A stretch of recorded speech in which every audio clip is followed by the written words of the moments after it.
Hello everyone, welcome to part 3 of our videos in which we are discussing chapter number 1 solutions of chemistry class 12th, and our today's topic is going to be solubility.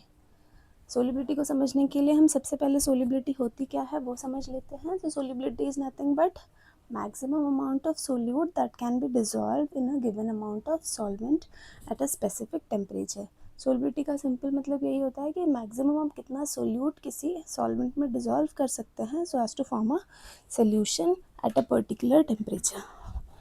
Okay, तो solubility किसी भी solution की ज़्यादा होगी अगर हम उसमें ज़्यादा सोल्यूट ऐड कर पाएंगे, किसी भी सोल्यूशन की सोलिबिलिटी कम होगी अगर हम उसमें कम सोल्यूट ऐड कर पाएंगे. सोलिबिलिटी को और बेटर तरीके से समझने के लिए दो इम्पॉर्टेंट टर्म्स भी हमें समझने होंगे. पहला इम्पॉर्टेंट टर्म है सैचुरेटेड सॉल्यूशंस और दूसरा अनसैचुरेटेड सॉल्यूशंस. ठीक है, saturated solution is nothing but saturated और अनसैचुरेटेड सॉल्यूशन को हम एक एग्जांपल से समझ लेते हैं. For example, I have taken a glass of water and I have added 1 tablespoon of salt to it. और धीरे धीरे करके 1 टेबलस्पून, 2 टेबलस्पून, 3 टेबलस्पून ऐसे करके मैं सॉल्ट उस पर्टिकुलर सोल्यूशन में, उस पर्टिकुलर वाटर में ऐड करते जा रही हूँ. और फिर क्या होगा, एक पॉइंट ऐसा आएगा जिसमें अगर मैंने थोड़ा सा भी और सॉल्ट ऐड किया तो सोल्यूशन में वो डिज़ोल्व नहीं होगा. Right, so at that point where no more solute can be dissolve in a particular solution, that point is called as saturation point and the solution obtained is saturated solutions. Okay, so simply saturated solutions वो solutions होते हैं जिनमें हम और solute add नहीं कर सकते हैं. ठीक है, उसके बाद दूसरी चीज़ आ जाती है अनसैचुरेटेड सोल्यूशन. अनसैचुरेटेड सोल्यूशन वो होते हैं जिसमें आप और सोल्यूट ऐड कर सकते हो. फॉर एग्जांपल, जब हमने 1 गिलास पानी लिया था और उसमें 1 चम्मच सॉल्ट ऐड किया था तो जो सोल्यूशन बना था सॉल्ट और वाटर का वो अनसैचुरेटेड सोल्यूशन था क्योंकि आप उसमें और सॉल्ट ऐड कर सकते थे. There was a scope of adding more solute to it. Okay, तो सोल्यूबिलिटी क्या होती है कि maximum amount of solute that can be dissolved in a particular amount of solvent at a specific temperature, that is solubility. उसके बाद दूसरा term हमने समझा सैचुरेटेड सोल्यूशन. क्या होते हैं सैचुरेटेड सोल्यूशन? वो होते हैं जिसमें आप और सोल्यूट ऐड नहीं कर सकते. तीसरी चीज़ क्या है, अनसैचुरेटेड सोल्यूशन. अनसैचुरेटेड सोल्यूशन क्या होते हैं जिनमें आप unsaturated solutions are those solutions in which more amount of solute can be added.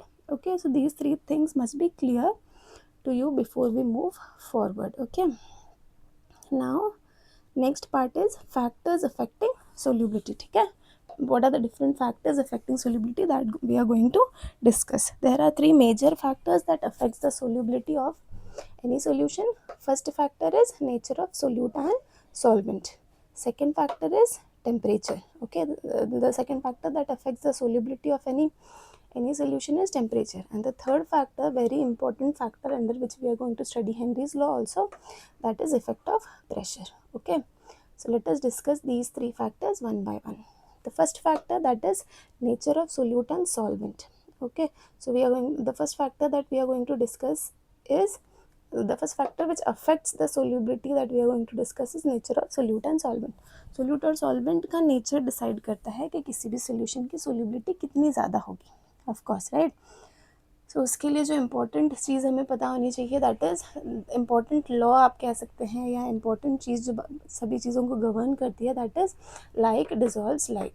That means same तरीके की चीज़ें एक दूसरे में ईजिली मिक्स हो जाती हैं या सोल्यूबल हो जाती हैं. इसको समझने के लिए हम ऐसा समझ सकते हैं कि सॉल्ट वाटर में डिज़ोल्व हो जाता है ईजिली, राइट, लेकिन ऑयल वाटर में ईजिली डिज़ोल्व नहीं होता. तो इसका क्या रीज़न है, क्योंकि सॉल्ट और वाटर दोनों ही पोलर हैं. और अगर आप देखेंगे ऑयल, तो ऑयल नॉन पोलर है और वाटर एक पोलर सॉल्वेंट है. सो एक चीज़ हमेशा आपको याद रखनी है कि लाइक डिज़ोल्व्स लाइक का मतलब होता है polar solute is always dissolve in polar solvent, they are soluble into each other, and non-polar solute is always soluble in non-polar solvent. non-polar solute non-polar solvent में dissolve होता है और polar solute हमेशा polar solvent में easily dissolve हो जाता है. इसीलिए salt जो है वो water में dissolve हो जाता है लेकिन oil dissolve नहीं होता. oil किस में dissolve हो पाएगा?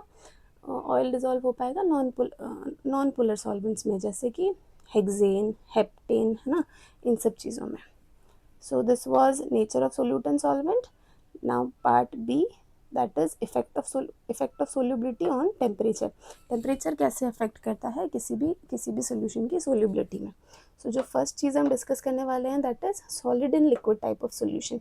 If the solution is solid in liquid type, then if you'll increase the temperature, solubility is going to be increase। इसको हम समझ सकते हैं जैसे it is very easy to dissolve sugar in warm water as compared to cold water।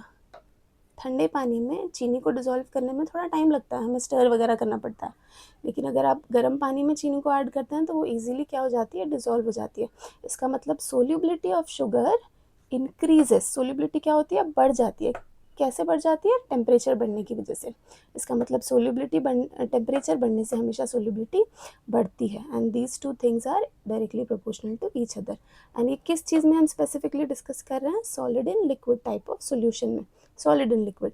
लेकिन क्या यही चीज़ gas in liquid type of solution में फॉलो होती है, तो ऐसा नहीं होता है, right. Gas in liquid type of solutions में हमेशा टेम्परेचर बढ़ाने से सोल्यूबिलिटी कम हो जाती है।